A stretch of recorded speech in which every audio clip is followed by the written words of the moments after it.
kutu Walangatoga kutu Walangatoga sampeyan ngerti apa bang musike aku mung perkara Bagong kok ora iso ngandhake ngene kowe tak kandhani ngopo iki cah cilik melu-melu cah cilik jengkul kita kuwi najan cilik ulun iki kami tuane kayangan nggih lah kowe tak kandhani Bagong sejatine kowe iki ora dumadi saka utawa ora linarake dening suwijining ibu. Sabda piye maksude? Hah? Sabda piye maksude? Kira clemongan lho iki. Iki getihku wis tekan sirah iki.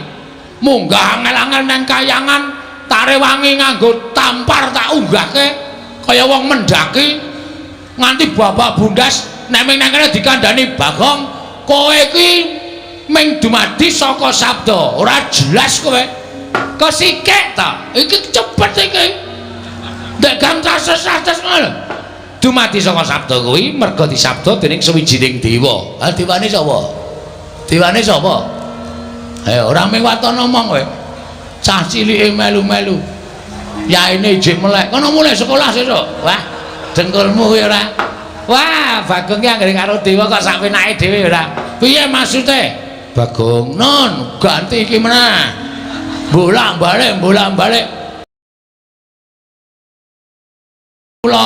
kula nek nyelono apa ya sak karepmu kula karo sampeyan tuwa sapa aku dhewe ora ngerti takono bapakmu Semar wah wis kacau iki silsilahe iya Bagong bekti kula konjuk kula Nyamadipati ya pangestu Tampanono nun nggih sanget anggen kawula dadosaken jimat paripe Bagong wonten dawuh kula ana apa Bagong kita sowan ngane-anehi teka dadi gegering kayiwangan hawa panas sing sumundulana ing kayiwangan ana kawan Bagong matura yen darbe panjaluk tumuli matura yen darbe pitakonan tumuli takokno marang panjenengan ulun bakal nampa ingkang dadi atur kita Panakawan matur sembah sewu nuwun tanpa pepindhan pukulun wale-wale menapa sowan kula ngersa paduka Iwampi kulun menika estunipun nuruti kalih ati kula pukulun nuruti kelawan ati kita nggih sebabe apa critane ra ngeten kula niku krungu kabar nek Kak Gareng niku wis tau tate ketemu karo bapakne kula tanjeke teng omahe Gareng Reng apa kowe wis tau ketemu karo bapakmu kok Gareng niku semaur heeh nek ngono adek iki dudu anake Semar dudu ya mung anak pek-pekan ngoten lah bapakmu sapa Reng bapakku ki padha karo bapakne Petro tunggal bapak terus kula mara tenggene Petro ngoten niku apa bapakmu karo bapakne Gareng ki padha apa padha nek ngono kowe karo aku barang ki padha tunggal bapak ora kowe ki beda dhewe ngoten niku lah terus bapakku sapa terus bapakmu ya Semar kae mongko ati kula niku jane ora pas nek kula ngrasake anak Semar niku mboten wong Petro karo Gareng kowe bapakne beda kok ngoten nggih bener nek Semar niku ya anak-anak ning anake Semar niku do dadi dewa mula sing dijak medhun ning jagat niku mung anak-anake kuwalon sing dijak sengsara niku mung anak-anake kuwalon terus kula takon kalih Gareng lah anakku bapakku sapa Reng ayo mbah ngoten niku kelara-lara kula 7 dina 7 bengi ora doyan mangan meneng mawon kula teng omah mikir nganti rambut kula sing arep rontok niki merga kula mikir wong tua kula niku jane sapa ora mungkin nek kula niku urip kok mlethek saka watu niku mboten bakal kelakon tumuli kula rembugan kalih bojo kula bojo kita nggih Yem Tariem bojo kita jenenge Tariem nggih malah durung ulun catet yen to ulun kagungan titah Alan Dewi Tariem mboten Dewi niku mboten anake ratu niku anake tani kok iya Bagong nggih lek kula ketemu teng gubuk asmara iya Bagong nggih ayo pripun meneh sing jeneng jodoh lah iya lah nggih piye aku kok ngene iki aku kok kaya rumangsaku kok kaya urip kok ora ndek wong tuwa ta Yem Angge sampean pripun carane Pak goleki bapak? Bapak sampean iku sapa? Bapak kuwi jarene ya Semar kuwi. Bojo kula wae ora yakin kok. Nek kula niku anake Semar, rupa ya beda, kesenengan ya beda, hobi ya beda. Semar niku hobine wedangan, kali pacitan. Kula hobine nyopet. Lah beda to? Pun beda lah sih. Mesti enten darah sing mengalir teng kula nek pancen kula niku anake Semar. Nah terus kula rembugan kali bojo kula ngene wae yem. Nek aku ora iso nyembah wong tuaku, aku ki isin, aku ki wirang. Mula tak nek aku goleki bapak piye? Ah monggo Kamas. Kamas pangeran ajeng tindak. Pangeran sapa? Pangeran anu bojo kula nek ngundang kula pangeran. Oh. Mboten napa-napa karena wis aku gelem ngepek kowe yem nek kowe nek nyeluk aku pangeran ngoten nang omah sepriki niki nek ajeng tindak goleki bapak nggih monggo ning kowe tak tinggal suwe lho ya mboten masalah ngoten mengko nek kowe kangen piye ora bojo kula niku Semar ra nggih tesih kathah tangga teparo to Mas anjen bojo kula niku tilas wong nakal oh iya ning kula slametke saking lubang napa jenenge kenakalan kula entaske dasane iki dadi wong apik ya mung iso golo-golo kumat iya ora apa-apa anak kula sing cilik dhewe niku ora mboten padha kali kula to iya si Basir iya niku ora ini mboten padha kali kula nek mboten apa-apa tak openi jeneng kula niku seneng anu kok nglumpuhke pahala iya Bagong sak banjure piye terus kula takon aku lek arep takon endi ya saya coba bayangno Semar tak takoni mesti lara ati wong Semar ki bapakku angkat upama tak takoni Mar bapak kuwi asline sapa mesti weh blegegek ugeng niku metu terus mesti ugek-ugeke niku wis ora bakal leren iya mula terus aku arep takon Semar ya apa aku tak takon ndara-ndara Pandhawa ampun wong sampeyan niku umure karo Pandhawa niku tuwa sampeyan mboten bakal ngerti tak takon sinuwun Ndarawati apa ampun nika ya tuwa sampeyan karo Nata Ndarawati lah aku terus arep takon endi mang minggah teng Kayangan Surabaya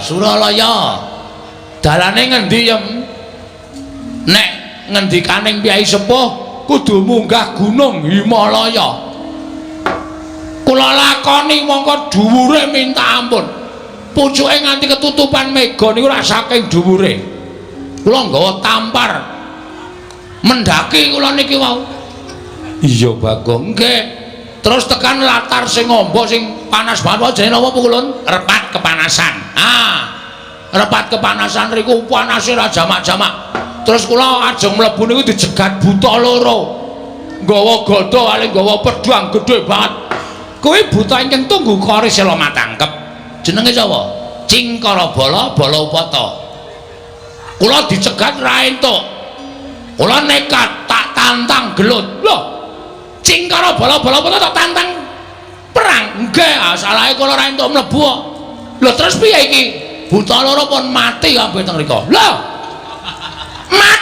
mati nang urip meneh ampun kuwatir to sampeyan rasa kaget kali omongane Bagong niku ampun mang cekeli tenanan mula kula omong niku akeh ngapusi mbangane benere wah setan tenan lah iki wis deg-degan wis arep utusan Yama Dipati kan nitik Cingkara Bala Upata kula mlebu bleng terus wonten Kayangan kula leboni bleng wonten jebule sing lenggah teng mriku dewane ngangin Bathara Bayu kula sowan pukulun Bathara Guru mrika dudu ulun Bathara Bayu oh Bathara Bayu niku napa dewane ngangin oh berarti sing gawe entut barang niku Bathara Bayu wah jan Bagong iki didudui mriki niki kok andher para dewa akeh banget terus kula nyuwun dalan nyuwun ngapuran munggah tekan mriki niki nah pukulun sasampunipun kula sampun dumugi wonten ing papan mriki sasampunipun kula dumugi wonten ing papan mriki kula ajeng nyuwun prisa pukulun sejatosipun nek pukulun menika dados dewaning para dewa mesti kemawon pukulun menika prisa kula niku anake sapa Nek pancen kula niku duwe wong tuwa, nek isih urip kula paranane kula sungkeme. Ning nek bapak kula wis ora ana, kula mang duduhi sareane kula ajeng ndongake bapak. Pun niku mawon. Nek pukulun maringi prisa matur nuwun. Nek pukulun mboten paring dawuh, mboten ngertos bapak kula sinten, kula niki sowan mriki ora ming paitan nekat tok, ning wis wani mati. Wani mati kula. Estu. Mbangane kula urip teng alam donya, mbangane kula anggen gara-gara iso gawe guyu wong delok ning kula ngerti bapak kula. Lara ati kula Bu. Kula iso gawe guyu wong nonton garger-garger ning terus nek wong nonton Bagong anake sapa? Niku ati kula diris-iris. Kula niku iso gawe bungahe wong liya kok ati kula ora iso bunga. Niku terus carane pripun coba kula tak takon. Mula kula pengen ngerti wong tuwa kula. Mbangane kula ora ketemu kali wong tuwa kula. Kula nyuwun paduka pukulun dinten niki kula mang cemplungke wonten ing kolam pemandian. Wah arep omong rak ngawur wae ta. Cemplunge ndi? Niku lho sing nggo nyiksa wong Kawah Candra Dimuka kolam pemandian Bengkulu Mlocot kira. Kayangan kok ana kolam pemandian. Mang cemplungke wonten ing kawah. Napa Bengkulu Candra Dimuka? Candra lho kita. Dimuka. Dimuka. Wis sinden kok. Candra Dimuka. Monggo dinten samenika kula aturi paring dawuh. Nek panjenengan boten kersa paring dawuh boten ngertos, kula njaluk mati pun niku mawon. Gusik Bagong, nek kowe mati bojomu piye? Pun wonten sing lamar kok niki. Lho. Lagi tak tinggal iki sareng sing lamar, mpun kula bebaske kok kula niku. Wonge kepenak kok. Ha nek pancen mbangane kowe karo kula ora seneng nek wis diirak-iriki tangga kula ya wis tak nengke mawon. Wah, lah wong edan ora. Kakang rada kados pundi? Ah monggo, Di. Meskipun Adi Guru menika sampun pono. Babakan wontenipun Bagong menika saking menapa lan tiyang sepuhipun sinten panjenengan kedah saged paring dawuh. Mergi kula kuwatos, Bagong menika wonge wah ndugal kewarisan. Keladuk wani kurang keduga nek nganti panjenengan boten saged paring dawuh bapakne sapa? Wah, Bagong mesti ngamuk wonten negari utawa kayangan Suralaya. Jelas. Wis ora bakal wedi karo sapa-sapa. Anggere ora ana sing ngomongi bapakku sapa? Iki ora samalang kerik iki anggepe kaya nendi. Tenan kula mboten ajrih karo sapa-sapa. Sampeyan ngerti to nek kula ngamuk? Sampeyan ngerti nek kula nesu? Kula nguyuh sanggon-gon. Napa kelakon kayangan pesing kabeh? Ah rataya rusak. Rusak kayangan ketekan Bagong rusak. Ora karo-karuan. Bagong wonten dawuh. Sabar ya Bagong. Mboten saged sabar. Kedah sakmenika panjenengan paring dawuh sinten bapak kula. Niki kula wis mumet ke sore wau. Nganti weteng kula lara mergo sak lakon Bagong kok takon bapakne niku perkarane pripun. Wah, wis cilaka tenan. Dek mben Semar bangun gedung kesenian. Niku wis mecahke sirah. Saniki Bagong takon bapak wis apa ora bentet cengel kula. Ora taya kowe ning kowe bisa cah cerdas e. Padhake ora. Ha iso mbok tekane esuk mbok ora sing penting iso. Wah, lah nekat bocah iki nekat wae. Pripun? Latri paring dawuh. Sinten bapak kula? Bagong. Yekti kita kuwi ora linairake lan ora ana ingkang ngandhut kelawan jeneng kita. Ora ana titah wanita ingkang ngandhut badan kita. Ora ana wanudya ingkang ngandhut badan kita. Pas. Ora mungkin. Masa ana menungsa kok mlethek saka watu, jedul saka wit. Niku dudu menungsa. Niku demit. Niku setan. Lah Bagong niku menungsa. Niku mung wangsulane wong sing ora ngerti sapa bapak kula.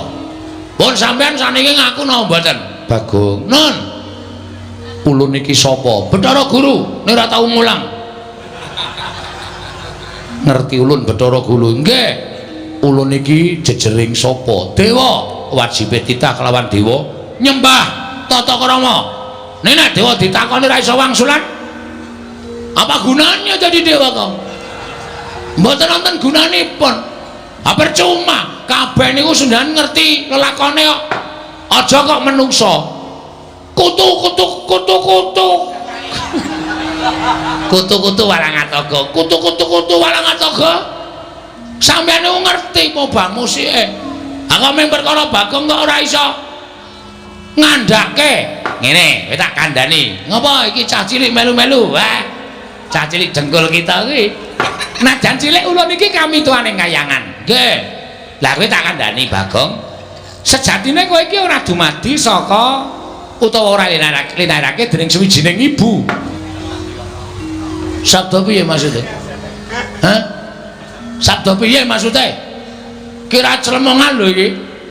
Iki getihku wis tekan sirah iki. Munggah angel-angel nang kayangan, tare wangi nganggo tampar tak unggahke kaya wong mendaki nganti babak bundas nek ming nang kene dikandhani Bagong, kowe iki ming dumadi saka sabda, ora jelas kowe. Kesikik ta? Iki cepet iki. Ndek gang tases-tases ngono. Dumadi saka sabda kuwi merga disabda dening sawijining dewa. Ha dewane sapa? Dewane sapa? Ayo ora mung waton omong kowe. Cah cilike melu-melu. Yaine ijik melek. Kono mulai sekolah sesuk. Wah, dengkulmu kuwi ora. Wah, Bagong ki anggere karo dewa kok sak penake dhewe ora. Piye maksude? Bagong, non ganti iki meneh. Bolak-balik ngene. Ulun jarwani nggih nalika semana Semar tumitah ana ing jagat kuwi sayekti durung duwe ruwang terus tumuli sowan kelawan Catugara ya kuwi Kakang Tejamaya lan Kakang Ismaya sowan ngersane Iwang Pikulun Bathara Tunggal tunggale pira lho Bathara Tunggal kuwi wong tuwa ulun, Rama ulun. Wah, bapak sampean. Iya. Sang Hyang Bathara Tunggal nanting kelawan Kakang Catugara yen to pancen kepengin darbe ruwang tumuli nyipta sarana napsuning Kakang Catugara sinipta dadi wujuding Sarawita utawa bilung. Ing angka loro nalika Si Ismaya nyuwun ruwang ana ing jagat tumuli wewayanganing Si Ismaya ya Kakang Ismaya sinabda dadi wujuding pawongan ingkang gecul kumarucul kang aran Bagong mengkono mungguh kang dadi asal mula-mulanira Bagong bayangan iya kula niki iya sing nyipta Kanjeng Rama Pukulun Sang Hyang Bathara Tunggal. Bayangan. Aning Semar ki nek nang ndi sing ana bayangane. Nuwun sewu niki nuwun sewu wangsulan sing tenan apa ming gara. Kula kok kaya ora mantep to ming diwaringi kok kaya mustahil ngono lho. Ing atase bayangan kok di bem salah bem dadi wong. Ya ora mungkin niku akale ora ketemu nalar niku mboten iso nek kaya ngoten niku. Wase saniki kula mung kepengin jenenge bapak kula. Titik. Nek sampean kersa ngaturake matur nuwun, nek mboten napa kudu sarana Bagong nesu teng kayangan ben kula dicempluke teng Kawah Candra Timuka. Ben kula dipateni teng Kawah Candra Timuka. Ora ana gunane kula suwita Bapak Semar nek kula ora iso ngrungkepi padane wong tuwa kula. Ora ana gunane kula niku melu Semar nek kula ora iso ndongake wong tuwa kula. Ngoten mawon Bu Kulun. Pun niku kula nesu tenan iki. Niku aja tenang-tenang mawon to niki. Mugi andados ing kawuningan Bu Kulun Betrandra mangsawang rai kula niku wis abang tenan. Niki tenan niki kula nek ora entuk jawaban tenan kula nesu tenan. Nek perlu kayangan kula gawe sungsang bawana balik Bu Kulun.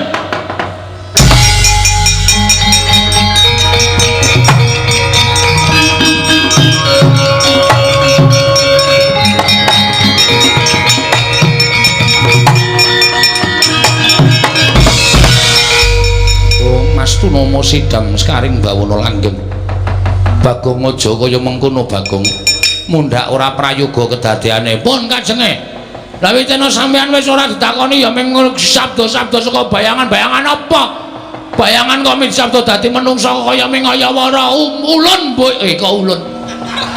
Kula mboten percaya. Iya, nanging nyatane kaya mengkono. As niku mung gawean sampean. Pokoke pukulun kersa mboten panjenengan nuduhke bapak kula. Nami sing kula goleki nami, jeneng, asma. Nek mboten jeneng, mboten nami, mboten asma, kula mboten nrimakaken. Kula mboten nrimakaken. Bathara Indra, bocah iki nek ora tak seret nek repat kepanasan gawe geger Bathara Indra. Weh. Dijiat ta dipaksa supaya gelem bali. Menawi ngantos Bagong sak mangke ngamuk dhateng para Jawata. Nek Bagong ngamuk kuwi wis kebangetan banget. Tegese bakal wani marang panguwasaning para dewa. Nggih, mekaten pukulun ya. Mula kita mangkat to dina iki nggih ngestaken dawuh nyuwun pamit madal pasiran sing ati-ati. Poma dipoma ya Indra. Nggih. Kena gawe lara Bagong ning aja nganti katriwan dan mergo nek nganti Bagong ana apa-apa sing ora trima Kakang Ismaya. Nggih ngestaken dawuh nyuwun pamit madal pasiran sing ati-ati aja kaya bocah cilik Bathara Indra.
Carian putra lamun kawekasan ya kawisanggeni maya Wisnu kang pradenta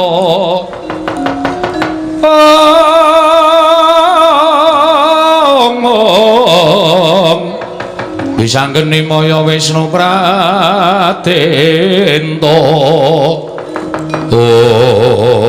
wah aku ora ngerti tanpa taliwona Bathara Indra nyikep karo aku saka mburi saiki aku dipapanke ana ing repat kepanasan ning taunana windanana aku ora bakal medhun ning jagat arep mati garing ning ngene tak lakoni pula aku mulih ning alam donya nek nganti aku ora weruh karo bapakku percuma ora ana gunane nek dewa ora ngeparengake paring dawuh sapa wong tuaku sejatine wis ben mbok tekan modar mbok men tak lakonane. Nek aku jane gumun aku ki ya ngopo to ya aku ki ya. Wong dewa wis paring dawuh kaya ngono iso lho aku ki dadi saka bayangan ya iso. Ning apa ya iya. Sing kepindho iki jane aku tekan kene iki ana sing ngeterke ning didhawuhi supaya aja omong karo sapa-sapa. Ndara Antasena kok malah ora ngetok ki. Piye maksude iki? Ana nganti aku cilik lara gedhe tekaning pati terus Ndara Antasena ora muncul. Piye sapa sing arep tanggung jawab? Dekno mau nang omah Gong, nek arep takon karo bapakmu. Takon sapa bapakmu munggah nang kayangan, takon dewa. Carane pripun, Den? Ayo tak unggahke rasa kuwatir. Nganti tak rewangi ngapusi karo dewa-dewa. Kowe munggah mlebu kayangan tak anteni ning repat kepanasan. Bareng aku tekan kene kok sepi mamring ra ana wong ki. Kok gek mulih sih Antasena iki? Nek mulih cilaka aku. Mulih ya ora ro dalane, maju ya bakal dikeroyok dewa. Wah, lah wis nasib pancen wis pestiku apa kudu kaya ngene ya lakonku. Wis lah, terserah. Antasena jedul ya karepmu. Nang simpingan ya karepmu. Ora arep tak gagas, sing penting niatku wis gembleng.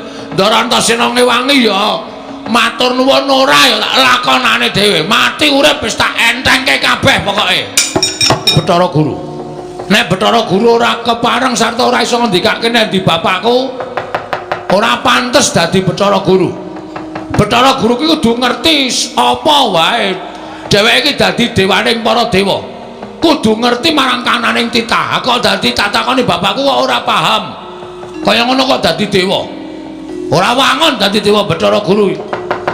Mula wektu dina iki aku ora nrimake.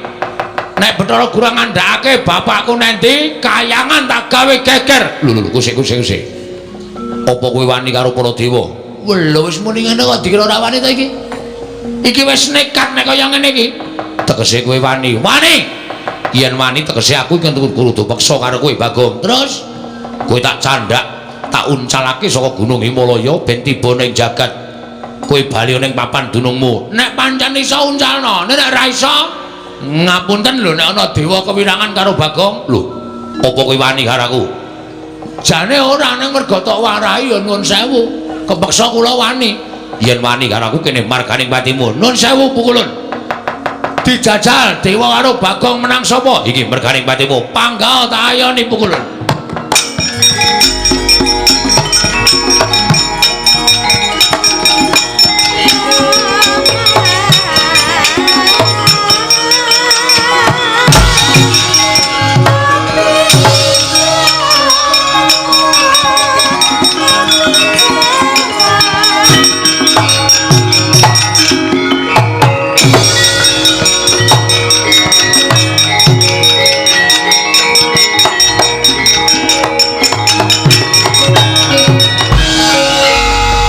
Lah iki aku lagi ngerti dewa ampuh ya nang kene iki.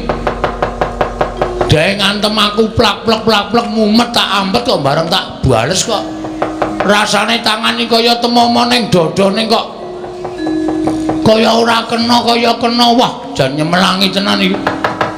Wis mudar tenan iki aku dikeroyok dewa tenan. Rekae ngono ya arep dadi cah kendel, dadi arep kepengin goleki bapak. Nenek kaya ngene iki sapa sing arep tak sambati? Ndara Antasena ya minggat. Ora ketok. Bareng kahanan kaya ngene kok sak penake dhewe lunga tanpa pamit. Wis modar yem aku. Rekae goleki bapak malah Sarapati nang kene. Mongko Bathara Indra ngoyak-oyak aku kaya ngono kae mesti. Kae urung ngetokke Jaya Kawijayan Aji Guna Kasantikan. Nek nganti kentokke Aji Jaya Kawijayan mati tenan nang kene aku anakku isih cilik-cilik. Nek nganti engko aku tak tinggal mati terus anakku piye? Nek bojoku dipsida dipek tanggaku tenan. Anakku ngrekoso iki mlebu panti asuhan malah wis ora kopen iki nek ora mulih nang Madyapada ndrawasi tenan iki. Wis suwe, Mas. Ya sawetara. Rada mriki? Ya. Ngopo kok bingung? Ngopo bingung? Semene iki nek ndombani ora ngono kuwi. Ngono kuwi piye? Sing ngakon munggane kayangan aku sapa? Aku. Sing ngakon takon dewa tentang bapakku sapa? Aku. Ha kok kowe malah ora ketok? Aku ngiyup saka repat kepanasan. Mergo panase repat kepanasan kuwi pancen gilani. Yen ora kuat mesti bakal tekaning pati. Terus aku ngopo mlayu-mlayu? Diantemi dewa ya aku. Diantemi dewa sapa? Bathara Indra. Ambek diwales diantem. Nek iso tak waleske mau-mau. Ora iso. Tak tonyo ora kena nggih, tak antem ora kena, tak tabok ora kena. Kaya ana tamenge dewa-dewa ki. Kowe iki nek goblok aja dienggo dhewe. Nek goblok takon karo wong pinter. Ada aku takon sampean, carane ngantem piye? Carane ngantem ana. Carane piye? Dewa ki keringkiane siji. Keringkiane disembah ping 3. Tur ling ngantem aja nggo dodo munggah ning dodo medun. Dodo medun. Mesti kena. Masa tenan. Aku ora tau ngapusi. Yakin? Yakin. Ku anggere ngapusi ditenono wae. Sembah karo diantem nggon weteng medun. Antemen sak banter-bantere. Mesti kena. Ning nek kowe ngantem kene munggah ora kena wong titah warwan teranyak karo dewa. Nek nganti omonganku iki kemrucut, aja dundang Antasena. Wah, undang Panijo kowe. Iya. Tenan ditenono, mangkat saiki, mangkat to ning ati ngapusi nucu aku go. Nggih, tangan dawa. Ngono. Wah, cocok. Aku jenengane gar sempuk kok didu ora. Pun matur nuwun nggih. Iya. Pokoke nek ana apa-apa kowe wadul aku sing ndombani karo kowe. Siap. Nek ana dewa sing ngentokke pengabaran kowe ora wedi. Kowe matur karo aku. Oke. Wah, seneng aku ngejak sampeyan ora lunga lho. Ora. Wah, lunga ditenono kowe. Ndombani wong kok lunga, maju terus. Pokoke nganti ketemu karo Bathara Guru. Bathara Guru iso ngandhake bapakmu nendi ngamuk. Wong kowe iki wong kok ora di bapak iki ora mungkin. Kowe iki titah swantah mesti duwe wong tuwa. Nggih, matur sembah nuwun. Ayo, Amo Suramarta di dewane tunggale kare ayo.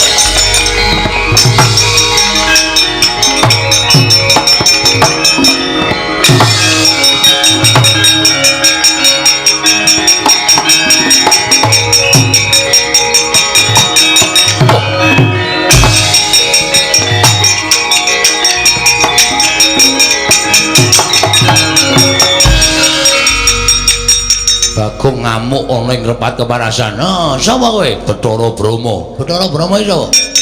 Dewaning geni. Dewaning geni? Ya, ora cedak-cedak pom bensin lho, ora. Kobong kok komisir ora. Dewaning geni Bathara Brahma arep ngopo? Nundung karo kowe. Nundung karo aku dasar Pranyata. Bathara Indra wae kalah karo aku apa meneh kowe, Mo Brahma. Ayo.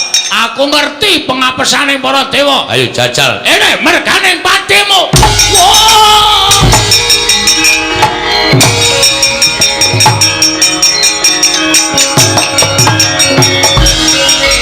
Piye, Gong? Kok ming pisan le iso?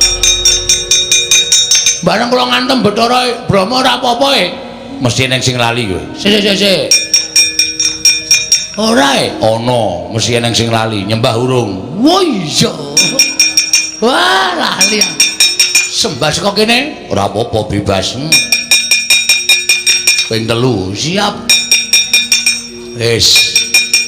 Saniki ngantem weteng medun. Wah, antem nggon terminal. Ora jebol, ora mules wetengmu aja dundang Bagong. Mangkat go, mati dereng aku e.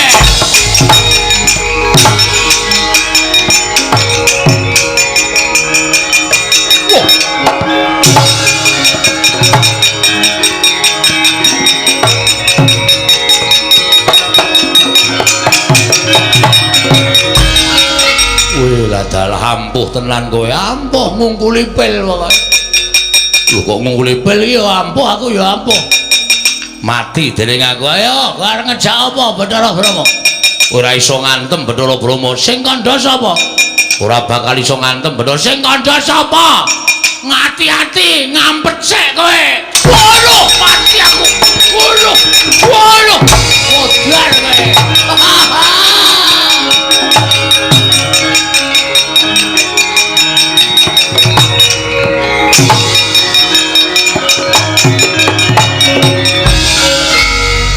Gulung-gulung Bathara Brahma. Tuantem ngono apa? Nggon kene. Ben sisan kaya nggon vital sisan. Kira-kira mati ya ben mati dewa ora iso mati. Ora iso? Ora iso. Arep gulung-gulung kaya ngono kae iki ngrasake lara tok.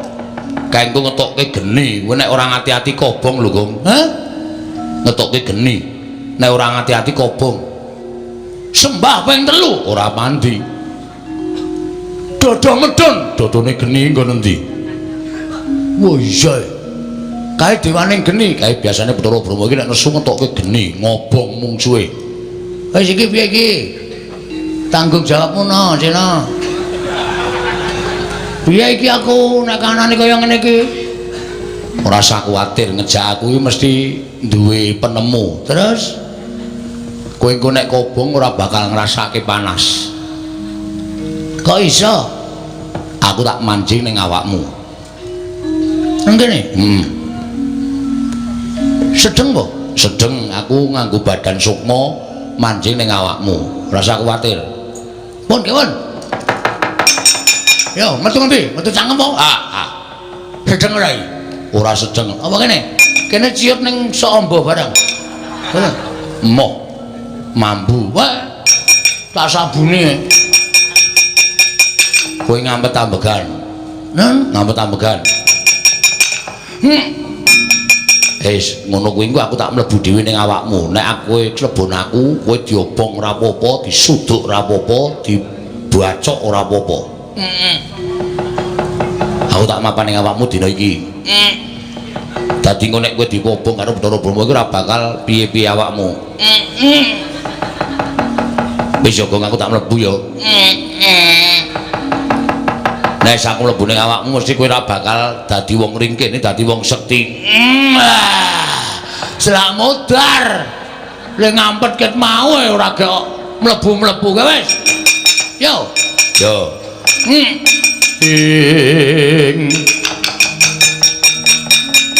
Titiprani manganak anong paricata.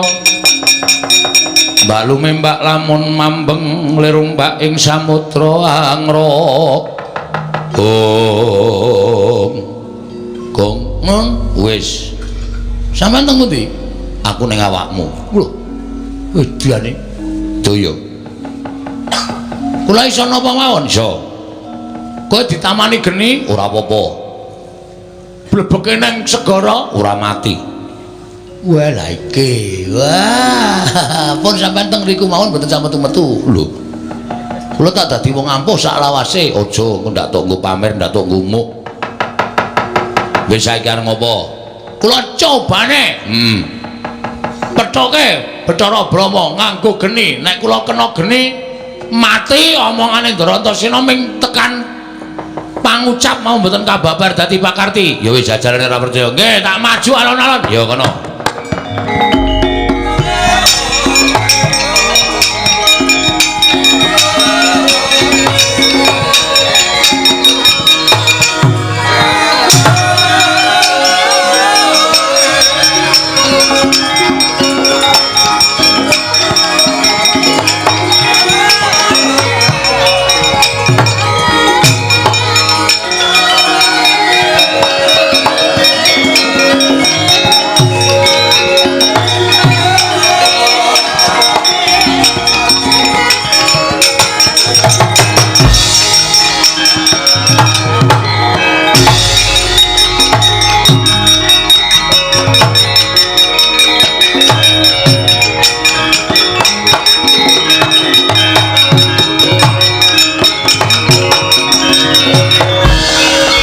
Suwaning jajalan Bagong wani gendak sikara karo Bathara Brahma.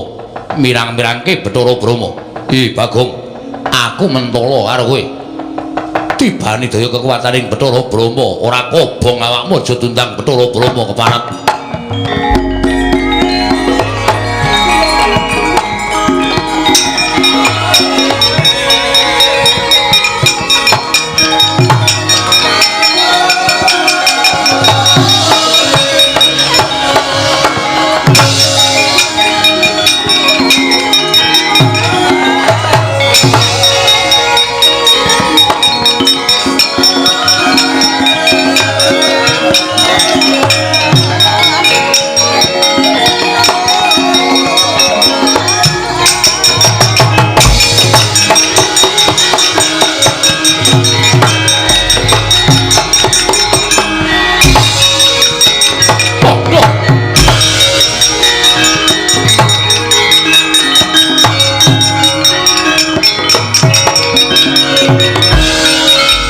Leleng tenan. Kobong gedene ora jamak-jamak sak lumbung paribasane kok aku ora ngrasake panas. Kok aku ora ngrasake kobong ya. Waduh, waduh. Wah, lah Antasena ngapusi. Ngopo, Gong? Ngopo? Sing ra kobong ming awakku kathokku entek. Asem bareng kaget mak klawer ngono. Tak kira nek kolor bulwah cilaka iki. Wis, sampean niku ngomongi sandangamu kobong, ning awakmu ora ngoten. Kathomu kobong kabeh, kobong kabeh. Waduh, wis jan wis blendis kita. Oh, kobong kabeh, kok rambut barang ya do kobong. Meng kulit tok sing ra kobong. Ha iya. Rambutmu kobong ning kulitmu ora ngrasake panas. Waduh, gundul. Sar dhuwur. Blendis kabeh kaya ngene iki jan wis. Wah, wis kula tak golek kanu sik, tak golek gombal. Ya kono. Ndak di sini-sini kula ora. Ya wis kono ganti sik. Heeh, wis ora kateng ra ketang nganggo kacu tak tutupan. Tak buntele men kaya lemper. Wis ben luweh. Ayo terus go ngamuk terus. Ngamuk Suramrata, Jayamrata. Imbang yen padha-padha. Dewa sapa wae maju mesti tak rampungi nek urung Bathara Guru ngandhake sapa bapakku sak tenan. Aja nganti mandeg tekan semene nggonmu golek karo bapakmu ya ditenani. Nek Bathara Guru mlayu ki ateges janjane Bathara Guru ora ngerti bapakmu ki sapa. Lah nggih. Ning tak pikir-pikir iki suwe-suwe kriwikan dadi grojokan geguyon dadi tangisan. Waune kula mung rembugan karo sampean ming jagongan perkara bapak. Lah kok dadi sampean tok netangi pepinginaning ati kula supaya takon bapak kula teng pundi. Monggo jenengan terus ngojo-ojohi kula munggah teng kayangan kula ya manut. Lah iya. Lah nyatane wis tekan semene, Gong. Ibarate wong nyabrang ana ing kali kuwi maju ya teles, mundur ya teles. Mula nek tumrap aku ya maju sisan. Ning nganti mengko ndara-ndara Pandhawa ngerti, wis ora sawedi. Ditekati pancen ndara-ndaramu Pandhawa utawa wong tuaku Pandhawa arep melu-melu katutke sisan. Wah iki ketoke sampeyan ngojo-ojohi ning kaya ming mbombong kula ora mbombong ki tenanan. Sampeyan bantu, tak bantu. Aku metu saka awak kula, ya aku tak mlebu. Sampeyan mlebu nek kula ketemu sapa-sapa niku dadine gedhe ati kula. Kula ora wedi karo sapa-sapa. Ya wis aku tak mlebu Bathara Guru Daya. Lah ra ngono malah mlebu metu ora jelas ora.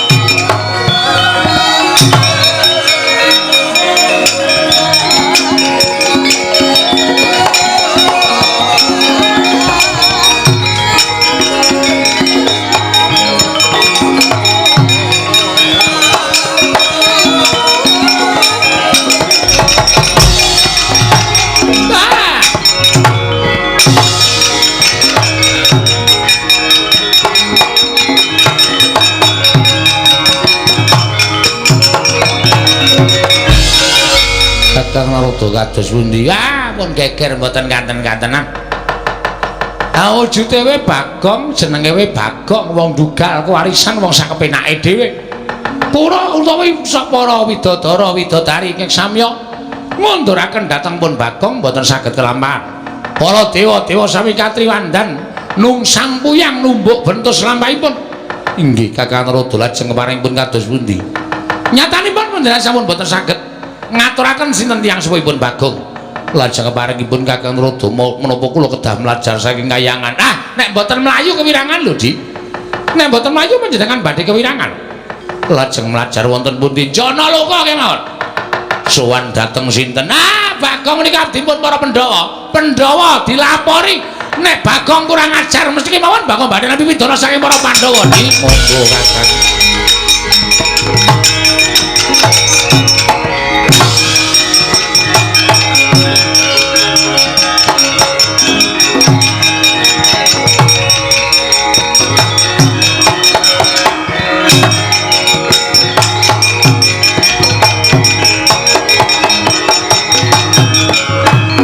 Dinten sak mangke godhang. Panji kula nampi pelaporanipun anak kula Gareng kalih Petruk. Anak kula Bagong wis sawetawis wekdal menika ninggal griya mongko mboten dipun mangertosi wonten pundi papan dunungipun. Kula pun takon-takon karo tangga teparo kiwa tengene Bagong. Mboten wonten ingkang sami mangertosi lan mboten wonten ingkang sami nyumurupi wonten pundi lenggahipun anak kula Bagong. Mengkono Kakang Semar nggih. Mila Den. Kula wis pasrah bongkokan. Menawi tetela anak kula Bagong menika tasih urip, mugi-mugi Gusti-gusti kula para Pandhawa ugi saged manggihaken wonten pundi dunungipun. Nek anak kula Bagong pun mboten wonten, inggih sampun mboten napa-napa. Jarakan wong urip eneng alam padang menika namung anut kersanipun sing gawe jagat Ndara. Miat langeneng kalanggiwan bakar pandan moncar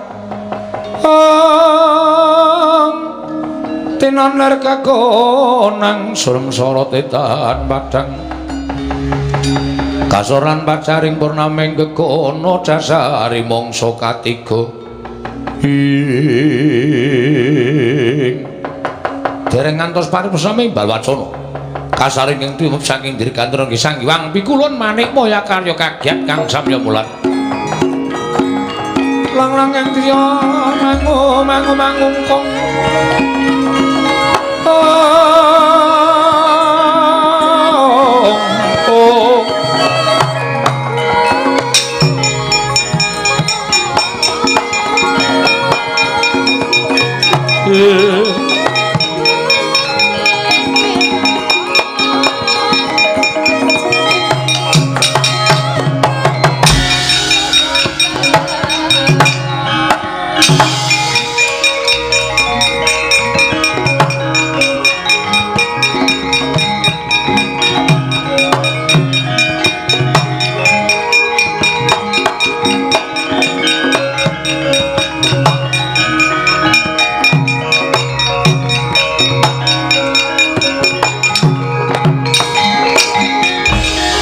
Kuncang kancing langit kelap-kelap katon lir kincang ing risang mawe gandrung sabaran katulu wukir moyak mayik saking tias baliwur kulun kula ngaturaken sembah pangabekti kula kunjuk iya Puntadewa ulun tampa kulun ngaturaken sembah pangabekti kula kunjuk iya Kresna ulun tampa Guru hakeku aku ngaturake sembah. Iya Werkudara ulun tampa. Pukulun kula ngaturaken sembah. Iya Arjuna ulun tampa. Wonten menapa pukulun semengko tindak paduka? Teka rawuh wonten ing negari Ngamarta. Menawi kepareng kawedhar ingkang kathah tumunten kababarna wonten wigatos ing kados pundi lan wonten perkawis menapa? Kresna kula wonten paring adhawu. Ndadekno kawruhanamu sira Puntadewa uga. Nggone ulun nganti praptana ing negara Ngamarta sayekti dina samengko kayiwangan ulun tinggal sabab kayiwangan geger lho geger wonten napa geger krana pengamuk atmajaning Kakang Ismaya pengamuk ing atmajaning Kakang Semar Badranaya guru piye kowe iki ngomong apa inggih Bagong ngamuk wonten ing kayiwangan karena Bagong mutah ngupadi tiyang sepuhipun Kakang Semar. Lah menungso ora tatanan minggat saka omah kok malah gawe geger ora. Nolok bareng yo. Santai, Tru.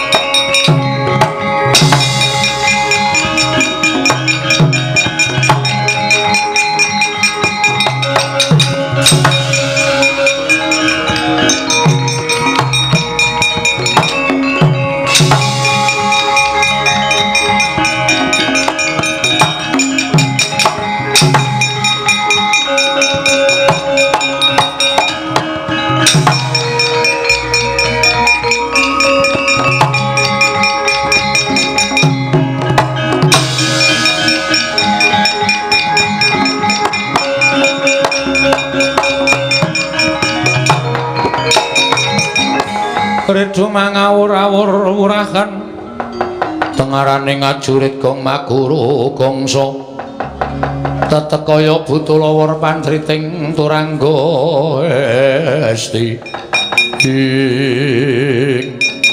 ngandel ora pukulun Bathara Guru mudhun ana ing jagat laporan karo Pandhawa. Gus, apa? Niki laporane Pandhawa tenane.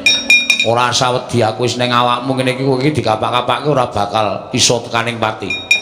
Kowe dipiloro ora bakal ngrasake loro. Nek pancen pekundenku para Pandhawa ora iso nuduhake wong tuamu sisan gawe kok. Bengi kowe dadi lakon. Oke. Nek mungsuh Ndara Janaka lawan. Ndara Werkudara wani. Oke, iki arep geleleng tenan aku iki. Ayo. Wulo, aku sing maju malah si kera tekle. Gareng kok ketingklang-ketingkling. Piye kowe ngajar kakangmu wani ora? Kita iki diutus karo Ndara Pandhawa kon ngendhake pepinginane Bagong. Wah enteni kene. Wah anggere gareng melu-melu potele sirahe. Ya aja dipotel, Gong. Kae kakangmu nek nganti mati piye? Ben diutang aku ora nyaur-nyaur. Ming semaya wae Senin, Selasa, Rebo, tandani ya ora. Arep tak jukuk apane wong omah ming kari kompor tok. Wis ben. Pethoke nala gareng areke wangi Bathara Guru Pak.